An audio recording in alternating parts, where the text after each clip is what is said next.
Welcome to the second class on prayer. What we're trying to do, or what I hope to accomplish, is to explore some of the aspects of prayer. Many of us have questions. I have questions. It's okay to have questions, right? About our faith, about what we're doing. And to get at some of those deeper aspects and even the very practices of prayer, each week we'll look at a praying person that is, from the Bible. Today we'll look at Hannah of the Old Testament. If she doesn't readily come to mind, well, maybe after today she will. Very important figure in the Bible, but also in terms of teaching us something about prayer. Let me get at it in this way. I'm going to start with a little story. True story. I always tell you true stories, but I'm just saying, this happened to me, part of my experience. Years ago, I was new on staff as the senior pastor at Galilee. Pastor Matt was our associate at the time, and he and I had planned kind of a day away, just a little retreat. My idea, because I like this, go out in God's creation, go hiking. But as God would have it, the weather was just wet enough that fall that Matt said, "Can we do something else?" And I thought, what's wrong with 8 hours in the rain, But okay, we'll go somewhere else. We drove just over this mountain here to the nearest monastery that I know of, Holy Cross Abbey, along the Shenandoah River. Wonderful monks there. I hadn't been there in years. We drove up, and the first monk that we saw as we were parking our car, we got out, started talking to Father Vincent.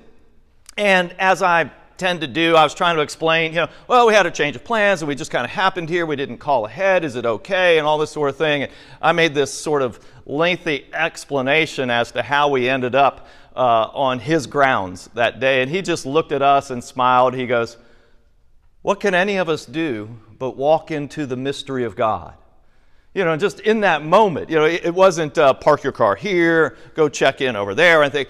In that brief moment, he brought us to sort of this spiritual place, this revelation of, whatever it is, we are in God's hands, and we can't really anticipate, although we plan for. Don't you have a calendar? We always plan for all these things, right? But all any of us are doing, even in this very moment, is walking forward into the mystery of God. And prayer is a bit like that. So on our prayer discovery today, I invite you to think about the mystery of God, or the parts of prayer that might seem adventurous, mysterious, or simply, let's just say it, disappointing, frustrating. Have you ever had that experience where you've prayed for someone or you've prayed for something time and again, and you want to ask, "Hello? God, are you listening? Are you even there?" And if you've ever had even a bit of that experience, you're not alone. In fact, I might say, and I won't do this, but if I went around the room and I asked every person to give me an example, probably you have had that very experience of not thinking. It's not just that your prayer hasn't been answered yet. That's very common as well, but for most of us, it's sort of thinking more about, if I'm honest, I might even be a little bit angry at God. Where is God when I need God the most? So that's the direction we're going today. Christian tradition has different names for it. It might simply be said the prayer of forsakenness, where you feel kind of God-forsaken territory in your prayer life. I'm going to offer a prayer as we start from the Psalms, Psalm 63, which gives utterance to. We're talking about millennia, not just a few hundred years ago, but thousands of years ago. People of faith, probably David, who wrote this psalm, has had this same experience. Where are you, God? Listen to the prayer. Pray with me, or in your own heart pray, and I'll pray the prayer of Psalm 63. "O God, you are my God, and I long for you. My whole being desires you, like a dry and weary land where there is no water. My soul is thirsty for you." Let me see you in the sanctuary. Let me see how mighty and glorious you are. Your constant love is better than life itself, so I will praise you. I will give you thanks as long as I live. I will raise my hands to you in prayer. My soul will feast and be satisfied, and I will sing glad songs of praise to you. Amen. So today, really, the key issue is kind of two things. Pray for yourself. We learned this from Hannah. But also pray through your suffering. Let's call it that. Let's think about what it's like to pray in a dry and weary land where there is no water, where it seems our prayers not only are evidently unanswered, or at least not yet, but it might seem like our prayers go unheard. So I'll give you several different explanations for this or experience of this. I will tell you from the start in this class, none of these explanations may be completely satisfying to you. All right, and that's kind of been the case in my own prayer life, but it's a very human experience, something we have to acknowledge and explore, this experience of faith and suffering, praying and feeling unheard. All we're doing is walking into the mystery of God and praying, well, regardless of my experience, may God's will be done.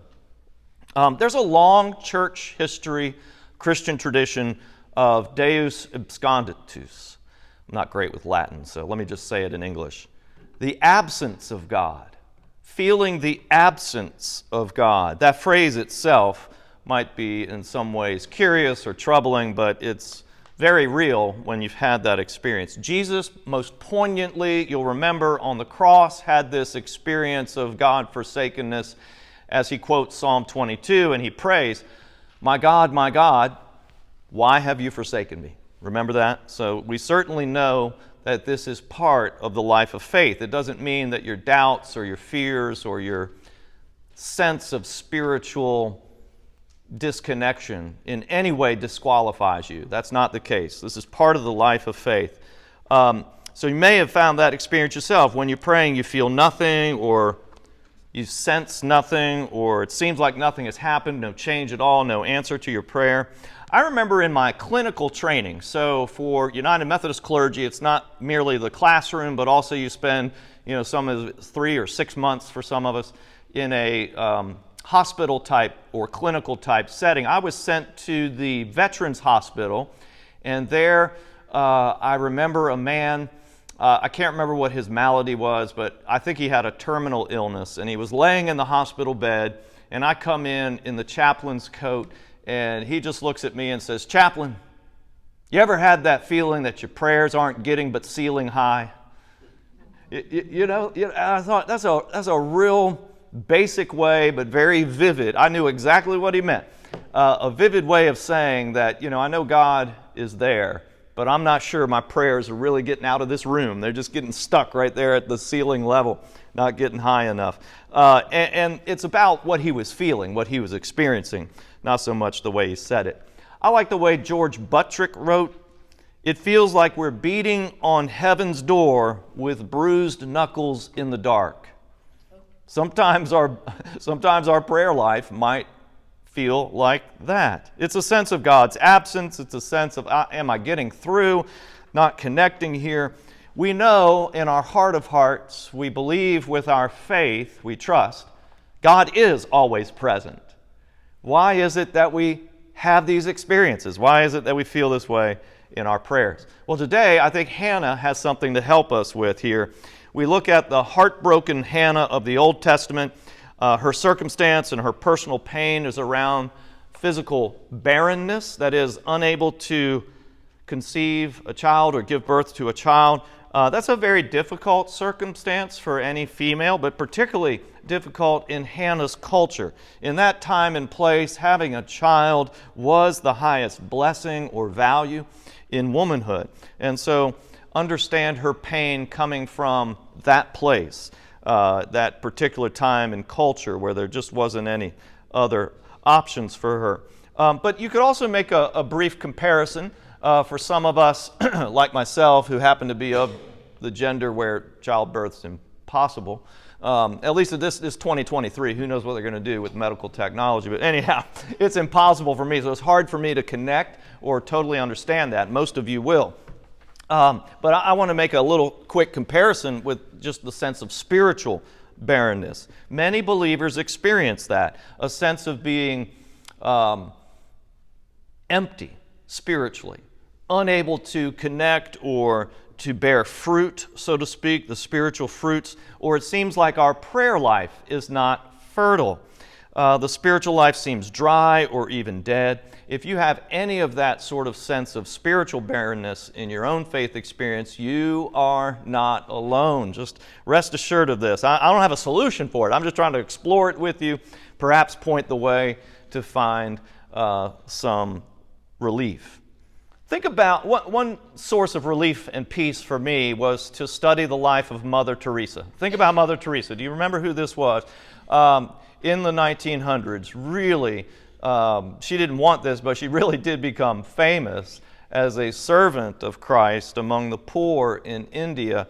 And Mother Teresa, of course, a saint now, but many people thought of her as one of the most spiritual examples. This is what it is to be a spiritual person. And yet her own experience, as was documented later, again, something she didn't really want to have happen, but her letters and some of her personal writings disclosed a real spiritual wilderness. She went through not a little bit, but a long time of having a dry and weary land without water, without that sense that God is present and blessing her. She was in the wilderness for years, literally years, a spiritual desert. Well, I think what it helps us to do is to deepen our relationship with God. So nobody wants to have these negative experiences, but it's there where often growth happens and relationship, hopefully, can take root and truly blossom. So you know this from my point of view. More and more research that I do, I believe there's so much evidence to this. God desires relationship first. So more than right beliefs, right doctrines, or other ways that we add structure to the life of faith, more than all of that, God desires to build a living relationship with you and with me. And so think about what relationships involve. All right, one of the first virtues that I would name is a certain level of freedom. God has created human beings, and in the garden, in the very first stories, one of the first things we learn is the amount of freedom, free will, the great gift of God, right? And God gives us a whole lot of leeway in the way that we can live out our lives, live out our faith, have our own relationships. The question in some of this with prayer, can we return the favor? Can we give God some freedom? Or what's happening when we pray? Are we trying to pull some strings to manage God, to make God do this, or make God give us certain experiences, certain feelings, certain signs? I know a lot of people pray for signs. I'm not saying there's anything wrong with that, but I'm just saying, can we then give God the freedom for silence? For not responding or not responding as we would ask or what we might want to have or in the time that we would. I think in the difficulty of prayer, in some of these God-forsaken experiences where we sense the absence of God, we might find that we can invite God to be free, to respond or not to respond. There is some lesson there. I'm not sure that I've learned it entirely, but I'm trying to give it some articulation here. I'm maybe not doing a great job. But can we allow God to be silent or appear not to listen? That God may have the freedom to answer prayers with a no or not yet. Allowing God to be in control must allow for that freedom of God. So when we say, oh, God's in control, think about that in our own, some of the most negative experiences of prayer. So it's a challenge, all right? But mutual freedom is part of a living relationship. And in that experience, or thinking about that, you might find it an experience of grace, an experience of allowing God or accepting God on God's terms, not so much on my own. So let's listen to Hannah and see how Hannah navigated this space of the absence of God. We're going to read this passage. I've handed it out to you. If you're at home listening to this, it's 1 Samuel chapter 1.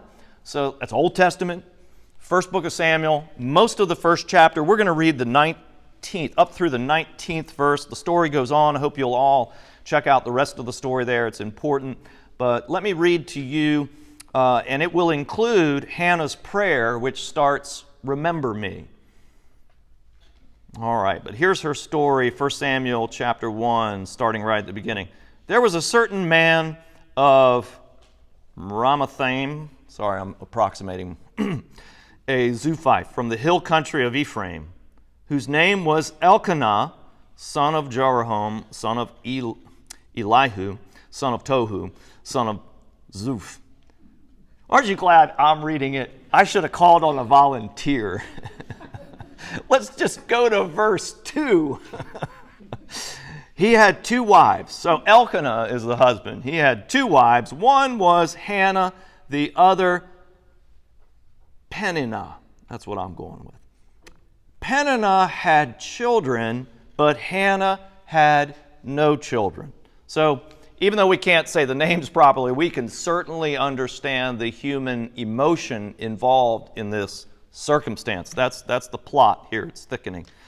"Now this man used to go up year by year from his township to worship and to sacrifice to the Lord of hosts at Shiloh, where the 2 sons of Eli, Hophni and Phinehas, were priests of the Lord.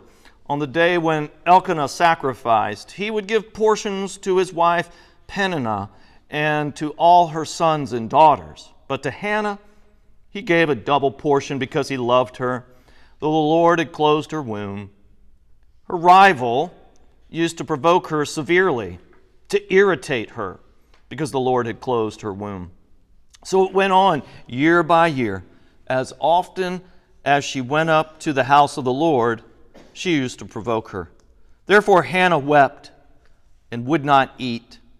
Her husband Elkanah said to her, 'Hannah, why do you weep? Why do you not eat? Why is your heart sad? Am I not more to you than 10 sons?' After they had eaten and drunk at Shiloh, Hannah rose and presented herself before the Lord. Now Eli the priest was sitting on the seat beside the doorpost of the temple of the Lord. She was deeply distressed and prayed to the Lord and wept bitterly. She made this vow, 'O Lord of hosts, if only you will look on the misery of your servant and remember me, and not forget your servant, but will give to your servant a male child, then I will set him before you as a Nazirite until the day of his death. He shall neither drink wine nor intoxicants, no razor shall touch his head.' She continued praying before the Lord. Eli observed her mouth. Hannah was praying silently. Only her lips moved, but her voice was not heard. Therefore Eli thought she was drunk. So Eli said to her, 'How long will you make a drunken spectacle of yourself? Put away your wine.' But Hannah answered, 'No, my Lord, I am a woman deeply troubled. I have drunk neither wine nor strong drink, but I have been pouring out my soul before the Lord. Do not regard your servant as a worthless woman, for I have been speaking out of my great anxiety and vexation all this time.' Then Eli answered, 'Go in peace. The God of Israel grant the petition you have made to him.' And she said, 'Let your servant find favor in your sight.' Then the woman went her way and ate and drank with her husband, and her countenance was sad no longer. They rose early in the morning and worshipped before the Lord. And then they went back to their house at Ramah. Elkanah knew his wife Hannah, and the Lord remembered her. In due time Hannah conceived and bore a son. She named him Samuel, for she said, 'I have asked him of the Lord.'" It's a beautiful story, really. Hannah prays for herself. I know that's a simple point, and if you caught the last class, I made this point that it is okay to pray for yourself. And in fact, when there is suffering, if you are suffering, if there is something you lack, pray. Pray for yourself, pray for God's provision. This seems like, prayer 101. This seems so basic, except that I'm looking around the room and I know so many of you, like me, you were brought up as good Christians, right? And what was the acronym for joy? Remember? Jesus first, right? Others second, yourself last. And I tell you what, a lot of us in our prayer life, we've got our hands full praying for the other people in our lives. Do we pray as often for ourselves? I don't know. Maybe you do, but many of us need a reminder. I'll just say, many of us could deal with a gentle reminder, pray for yourself. And Hannah's prayer was, remember me. Was it selfish? Well, not in a bad way. I mean, we're not much good to the others in our lives if we're not taking care of ourselves. Right? Because if you're not taking care of yourself, then you're probably putting some of your own stuff on other people in your life to take care of. Right? So it's good to have that balance. Pray for yourself, pray for others. Yes, both matter. But particularly in suffering, this is where Hannah's lesson gets deeper. Not only is it remember me, and yes, it's good to remember to pray for you, for yourself. She's talking to God saying, remember me in my suffering. Because often when we're suffering, it feels like no one cares. It feels like God's not there. It feels like this is never going to end. I'm always going to be stuck in this. And that's true to some degree. I mean, our bodies are not built for immortality. Our souls are, right? I mean, at some point, right? Every doctor, as successful as some of the most brilliant surgeons are in the world, every doctor I've known eventually dies herself or himself, right? I mean, and the same thing, as faithful and as spiritual and as, mighty a prayer warrior as you might become, ultimately our bodies give out, our souls go to the Lord. So there is a time when we won't be able to see the end of suffering. We'll wake and find peace and full salvation or healing. The word salvation means spiritual healing in heaven. Yes, that's true. But our experiences of suffering often feel like, even if it's a temporary, we might have a virus for 10 days or something like that.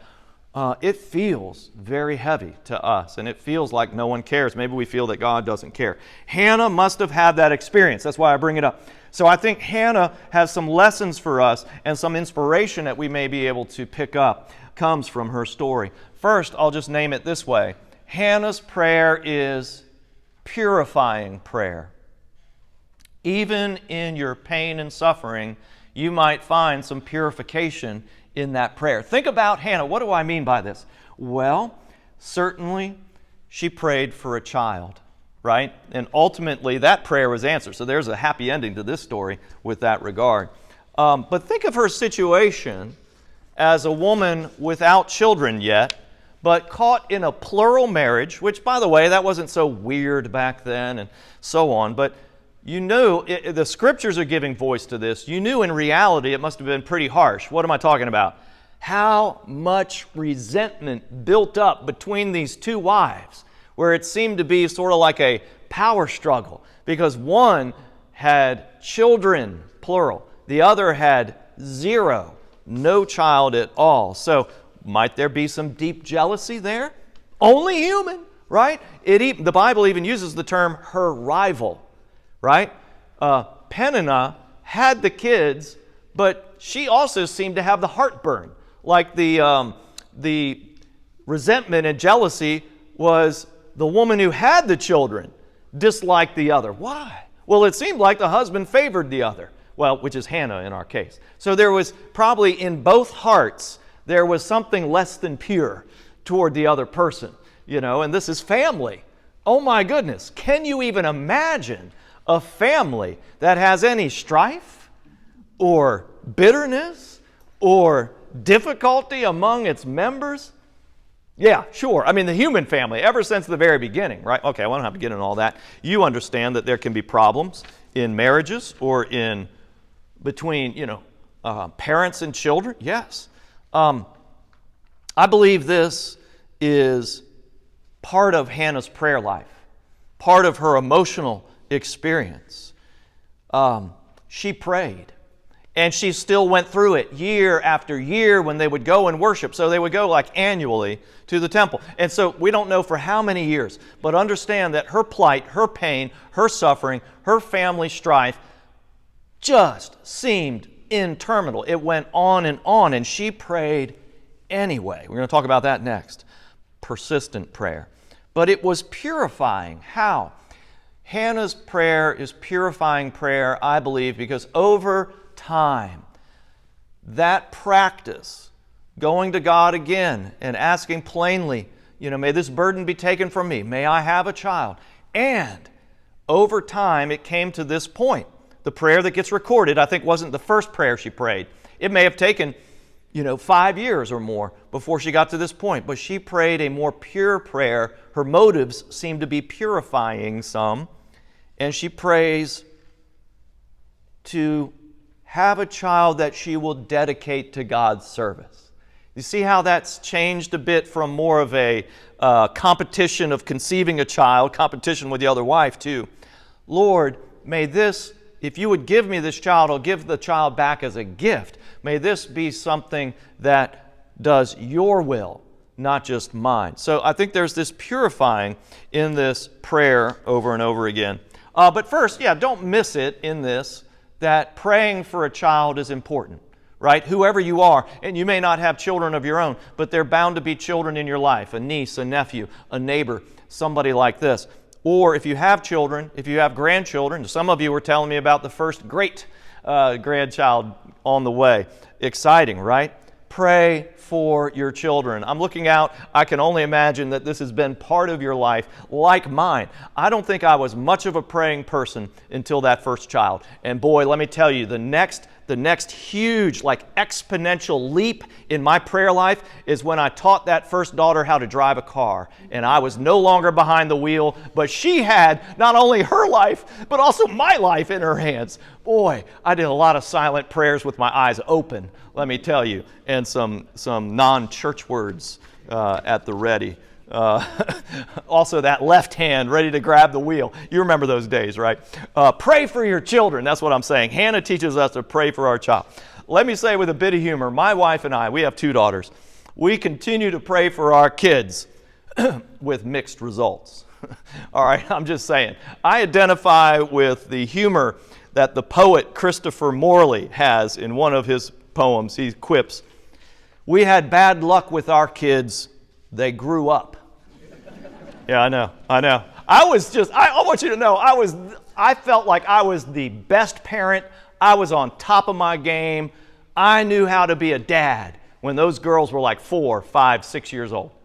Yeah, it was all right. But, small children, small problems, big children, big problems. Yeah, you understand. They grew up. Many times, though, in all seriousness, like Hannah's experience, parents will find frustration in their prayer life. You'll pray for that child, you'll pray for a circumstance, you'll pray for, who knows, but many of us pray for children to come back to faith, to come back to church.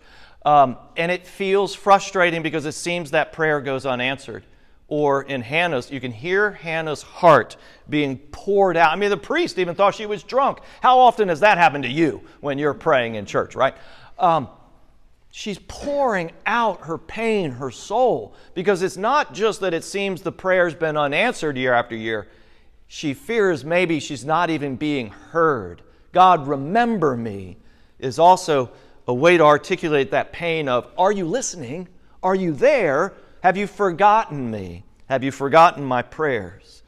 So there's some real seriousness to it, but prayer can be purifying, and I see that happening to Hannah as she promises to dedicate this child should God be moved and will the child into existence.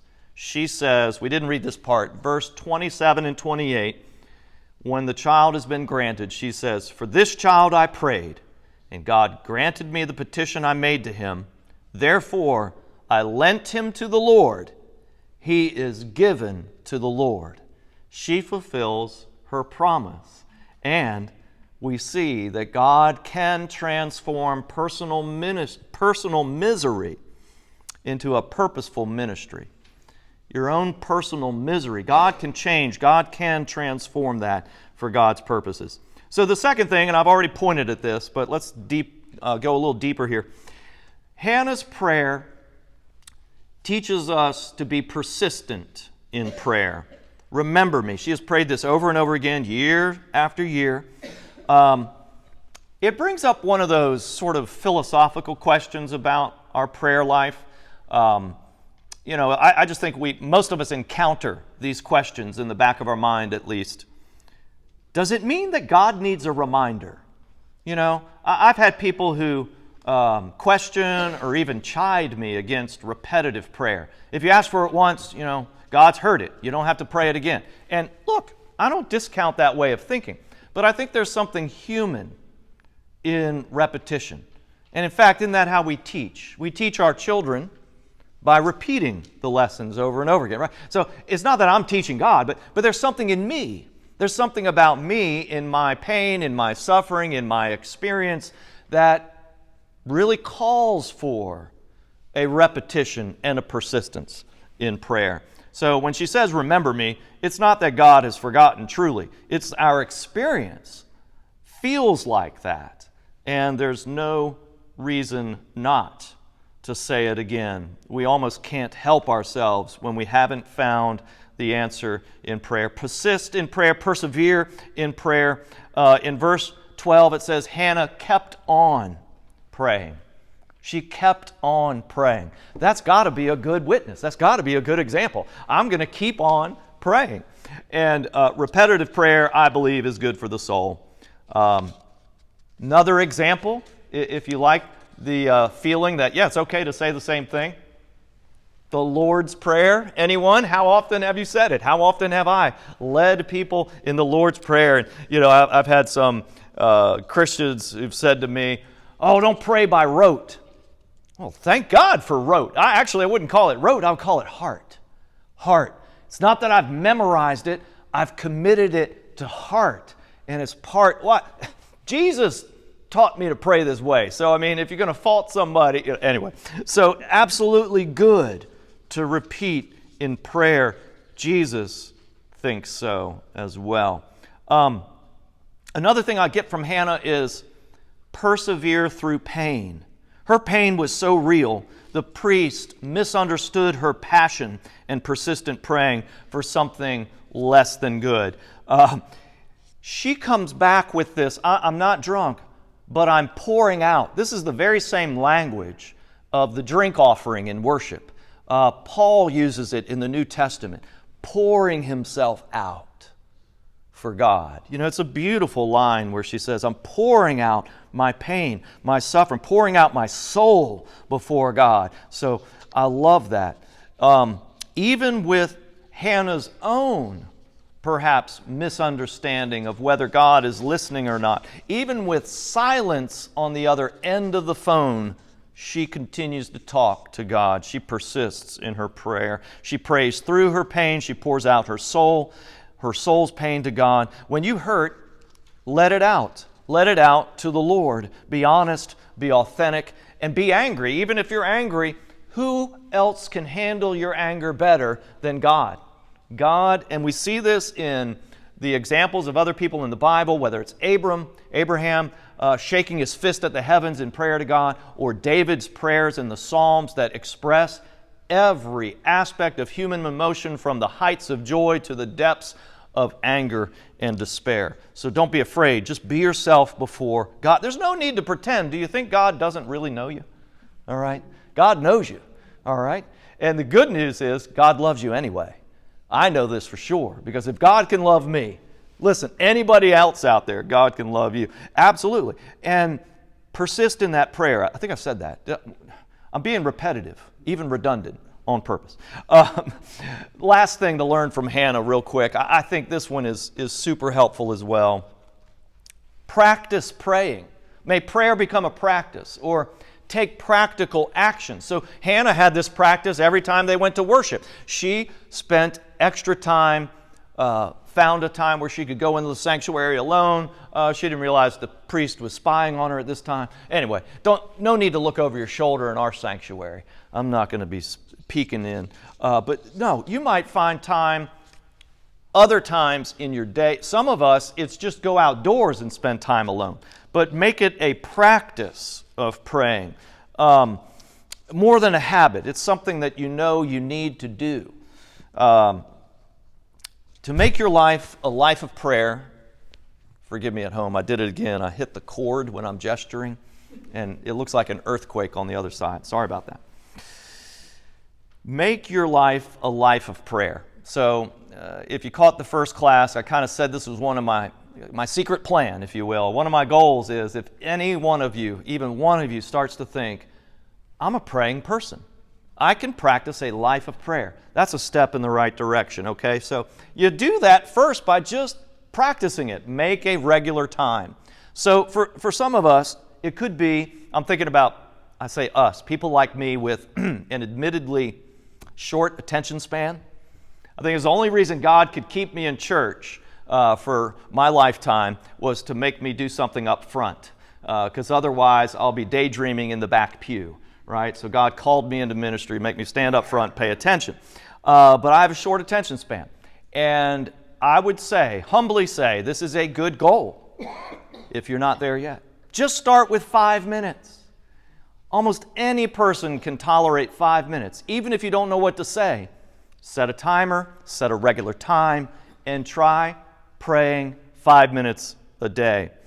Some of you already there, you might add just a minute or two to your already regular prayer life. You may be a person who prays multiple times a day. Simply add another occasion. For those of you who drive often, maybe you go to a store, maybe you meet people, think about this. One way to add, a simple way to add 3 minutes to your prayer life every day is when you're at a red light.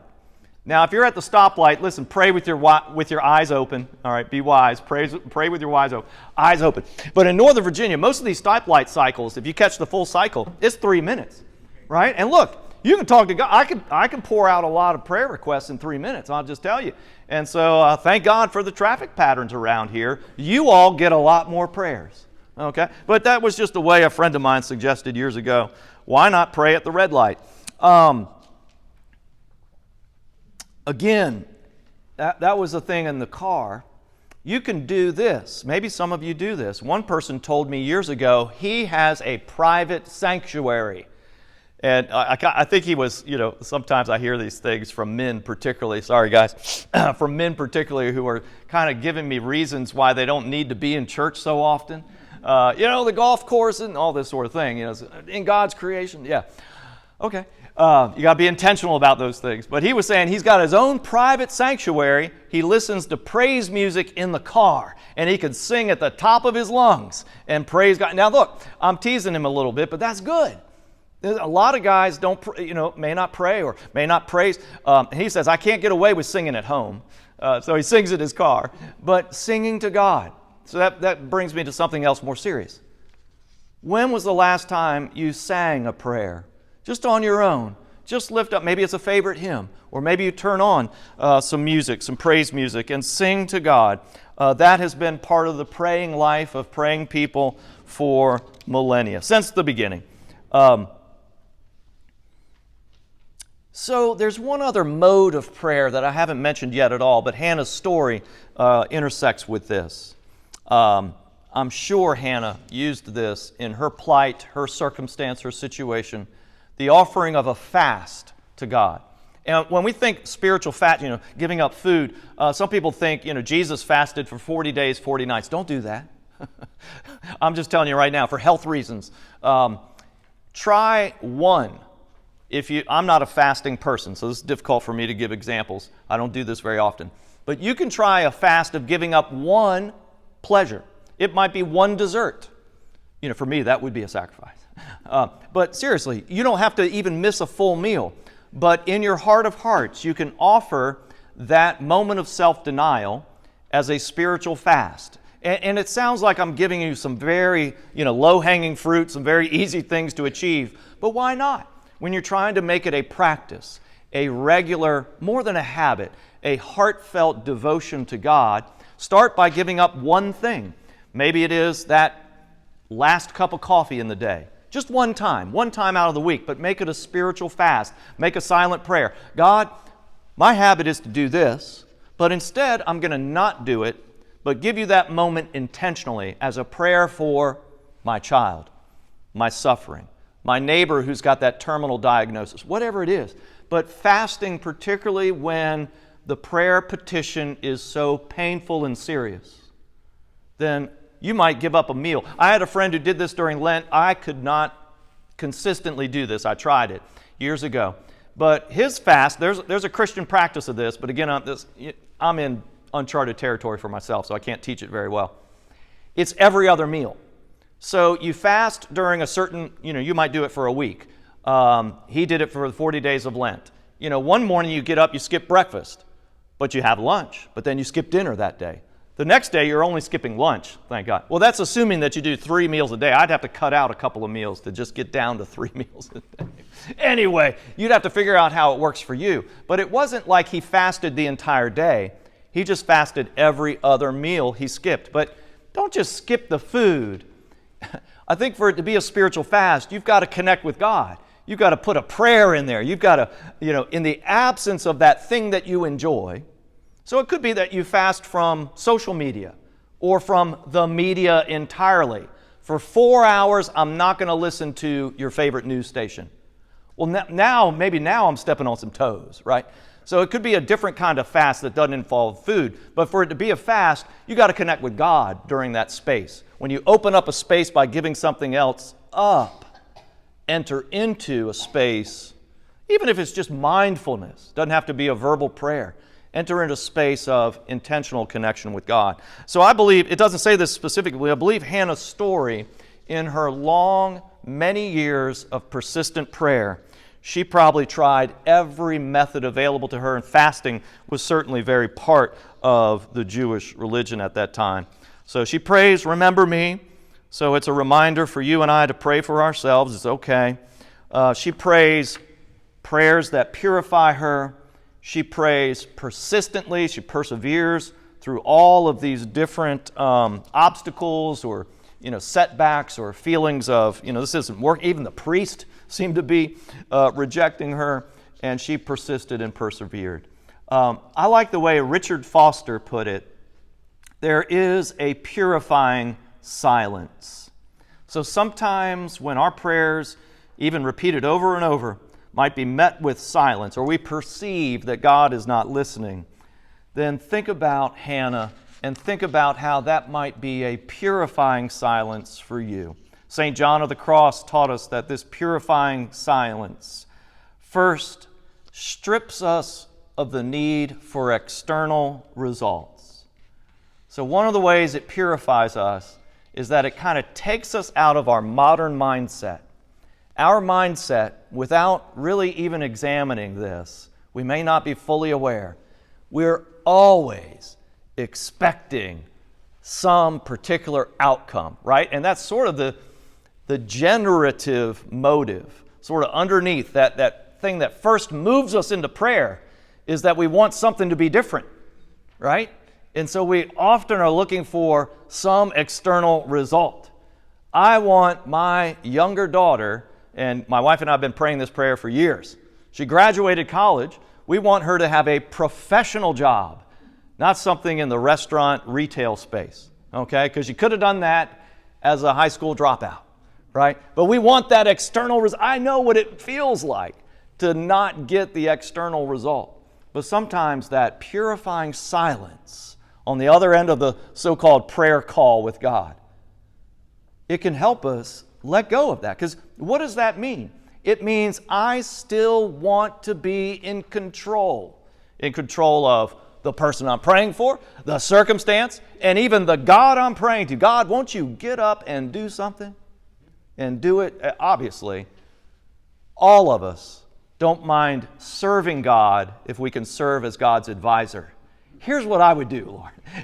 If I had your power for a day, I would check this box and fix this. But why are we always focused on the external? I mean, might that be just, it's part of our humanity, yes. But it's such a secular thing, too, to think that it only can happen out there. Maybe there's something in here inside, internal change that needs to happen. I think that's what happened for Hannah. Hannah first experienced God's transformation inwardly as her heart had to wrestle with and finally maybe surrender, let go of some of those less than pure motives or feelings. Maybe there's something like that needs to happen in me, in my prayer life. By the way, don't miss this. Who was born to Hannah after years and years of prayer? Samuel. Samuel is the prophet. She gives him back to God, right? Samuel becomes the prophet who anoints David as king of Israel. So Hannah has a role.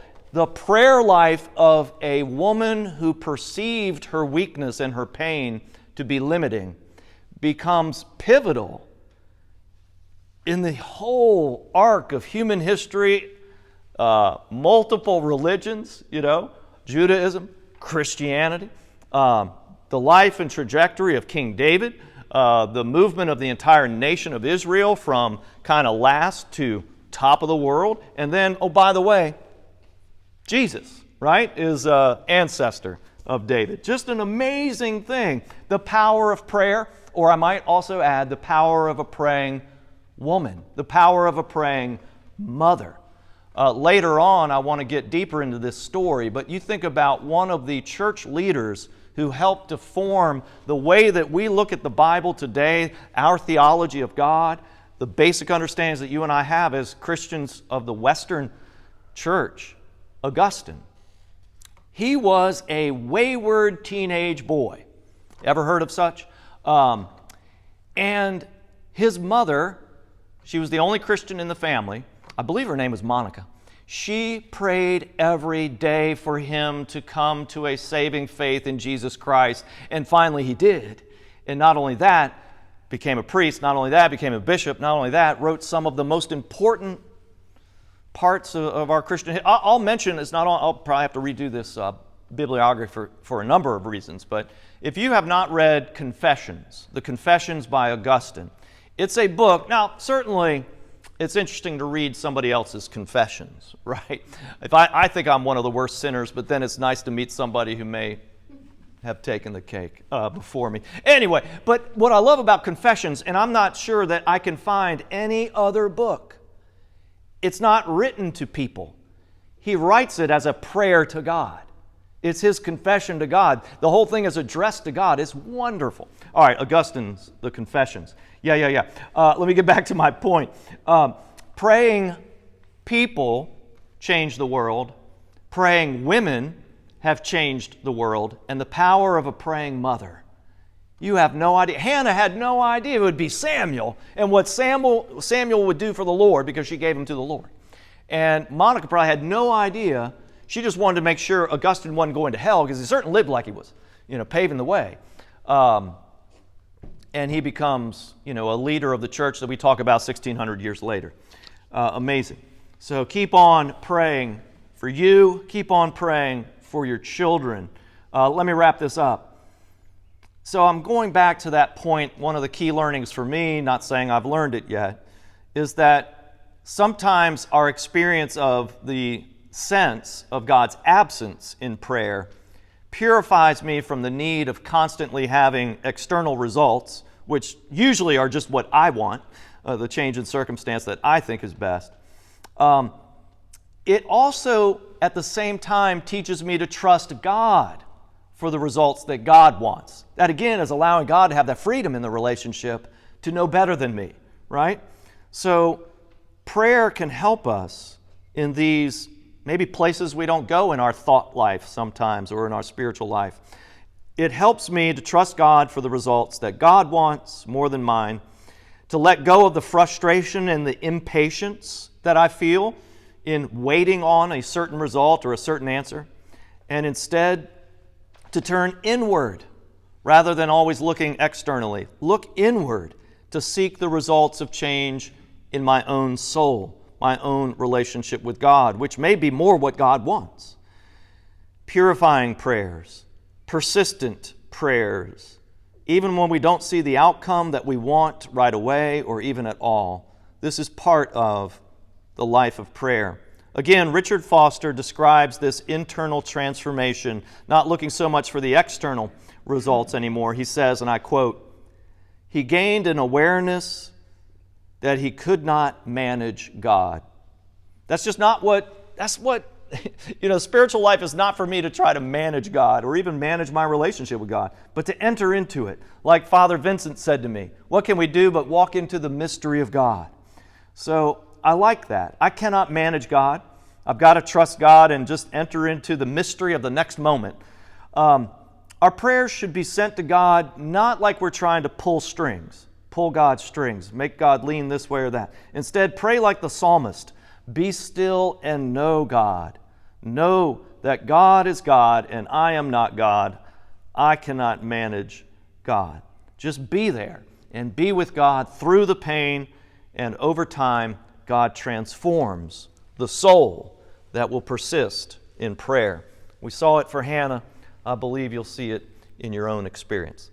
All right, I'm going to take some questions off the air here, but if you need me online, info@galileeumc.org. Just send an email.